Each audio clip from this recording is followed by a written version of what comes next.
What happens when a perfect wedding is interrupted by someone who was never invited? When a girl no one recognizes walks straight toward the groom, and when 5 seconds are enough to destroy a life built on lies. The church was full, flowers everywhere, soft music, cameras waiting.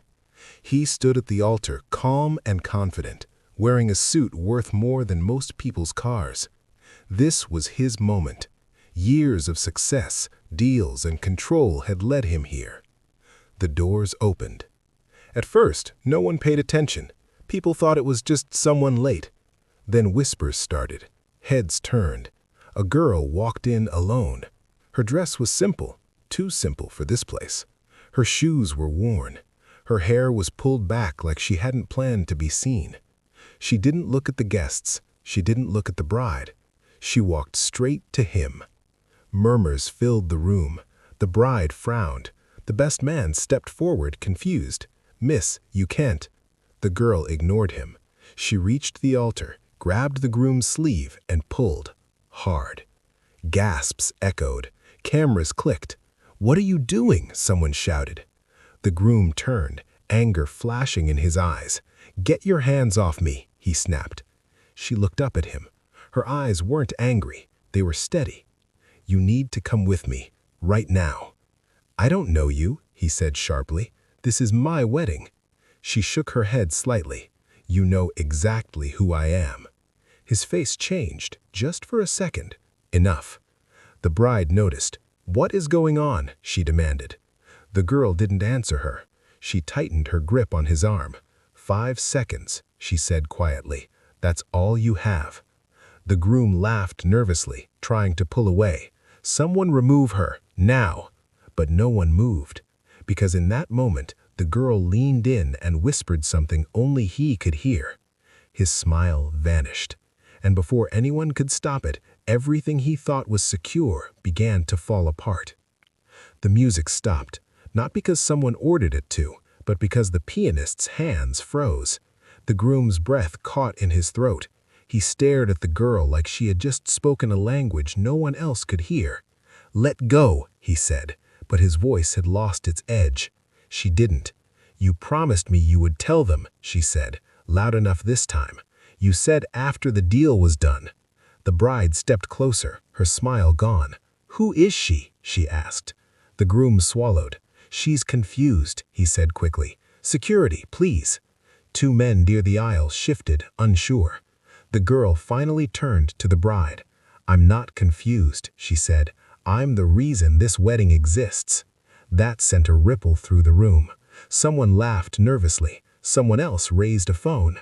"What are you talking about?" the bride snapped. The girl reached into her bag and pulled out a folded envelope. Her hands didn't shake. "5 years ago," she said, "your fiancé came to my village. He needed land. My family owned the last piece blocking his project." The groom shook his head. "This is not the time." "You said that then too," she replied. "You said if we signed, you'd take care of us." The bride looked between them. "What did you sign?" she asked. The girl unfolded the paper and held it up.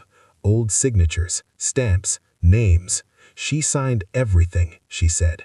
2 months later, my father died. The water was poisoned. The company disappeared, and he," she pointed at the groom, "became a billionaire." Gasps filled the church. "That's a lie," the groom said, too fast. "This is a scam." The girl met his eyes. "Then tell them why your old company name is on this paper. Tell them why you paid me to stay quiet." The bride took the paper from her hand. Her fingers trembled as she read. "You said you built everything from nothing," she whispered. He didn't answer. The girl released his arm and took a step back. "I didn't come for money," she said. "I came for the truth." Silence crushed the room. And in that silence, the bride finally understood. The wedding wasn't being interrupted. It was being exposed. The bride's hands shook as she lowered the paper. She looked at him, really looked, like she was seeing a stranger wearing a familiar face. "Is this true?" she asked. Her voice wasn't loud. It didn't need to be. He opened his mouth, then closed it. For the first time since the girl walked in, he had nothing ready.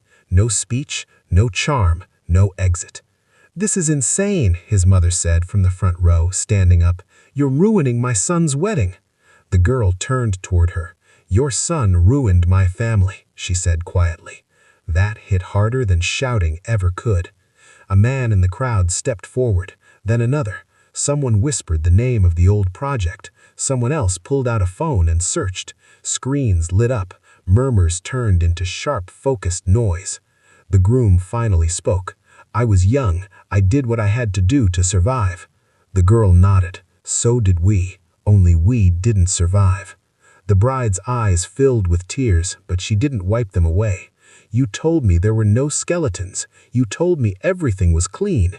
"It is clean, legally." That word changed everything. The girl smiled for the first time, but there was no joy in it. "Then you won't mind," she said, "if the journalist sitting in the third row sees this." Heads snapped toward the pews. A woman slowly raised her hand, phone already recording. "I was invited by his partner," she said. "I've been researching that project for months." The groom took a step back. "This is a setup," he said. "No, this is timing." The bride took off her ring, slowly, every movement clear, every second heavy. She placed it on the altar between them. "I won't marry a man who hides behind paperwork," she said. The room fell into a stunned quiet. The girl picked up her bag. "5 seconds," she said again softly. "That's all it took." And as she turned to walk away, the groom realized something too late. He hadn't been dragged from his wedding. He had been pulled into the light. No one stopped her as she walked down the aisle. Not the guards, not the guests, not even him. The power she carried now wasn't in her hands. It was in the truth she had already released. The bride sat down slowly, like her body had given up before her mind could catch up. Phones were everywhere now. Whispers turned into clear words, names, dates, old articles being pulled up in real time. The perfect wedding had become evidence. He tried to speak again. "This is being taken out of context," he said. "You don't understand how business works." The journalist stood. "I understand contracts, and I understand consequences." She followed the girl toward the exit. "Will you tell your story?" she asked. The girl nodded. "I'm already am." Outside, the air felt lighter. Not because justice had been served, but because silence had been broken. The girl stopped at the steps and looked back once, not at him, at the bride. "I'm sorry," she said. "You deserved the truth before vows." The bride nodded, tears running freely now. "So did you." The girl walked away. No cameras followed her at first. They were still pointed inside, at the man standing alone at the altar, surrounded by flowers that suddenly looked cheap. Within hours, the story spread. Not about a ruined wedding, about a buried deal, about poisoned land, about a billionaire whose rise had left bodies behind. Deals were paused.